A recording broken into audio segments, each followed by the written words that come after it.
అంటే ఈ లోకమే అతి ప్రాముఖ్యమైనది. అర్థమైందా?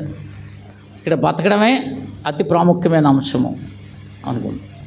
ఈ బతుకు తెరువు కోసం ఏం చేస్తావంటే ఎవరినన్నా మోసం చేస్తావు, ఎవరినన్నా మోసం చేయాలనుకుంటావు. ఇంకా అక్కడ ఇదిగో మోసం చేసి మనం బతికేద్దాం అనుకుంటాం. అర్థమైందా? ఇప్పుడు చాలామంది అలాగే డబ్బు యాత్ర మీద పడిపోయి ఎలా మారిపోతుంది పరిస్థితి, ఎలా మారిపోతుంది? కడుపు నిండా తిన్నందుకు లేదు, గట్టిగా తినేస్తే షుగర్ బీపీలు పెరిగిపోతాయి. అవునా? గట్టిగా తినేస్తే తినడానికి లేదు. మరి మోసం చేసి ఏం చేసుకుంటాం?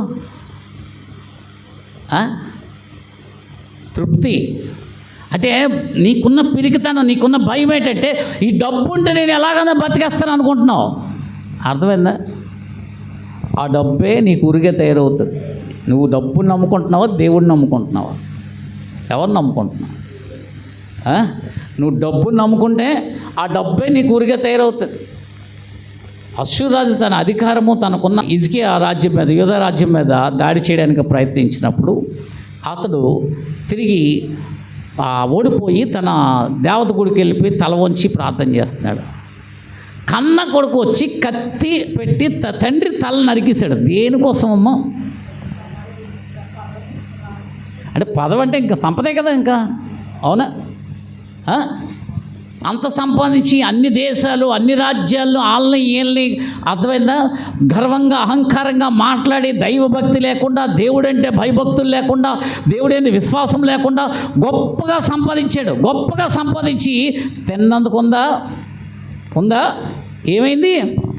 ఏమైంది? కడుపును పుట్టిన కొడుకే తల నరికిస్తాడు. అర్థమవుతుందా? ఏమైంది? అతను సంపాదించిన సామ్రాజ్యాలు, రాజ్యాలన్నీ ఏమైంది? అతనికి ఉరిగా తయారయ్యాయి. అవునా? అతని ప్రాణానికి దారితీసే, అతని ప్రాణానికే ముప్పు సంపాదించాడు. కనుక నీకు దేవుడు ముఖ్యమా, డబ్బు ముఖ్యమా? ఒకసారి ఈ లోకం ముఖ్యమా, దేవుడు ముఖ్యమా? ఎవరు ముఖ్యం? ఒకసారి దేవుడు ముఖ్యమైతే ఏది అయితే దేవుడు నాకు ఇస్తాడో అది నాకు వస్తుంది. దేవుడు నాకు ఇవ్వలేంది నేను ఎన్ని ప్రయత్నాలు చేసినా అది నా దగ్గరికి రాదు.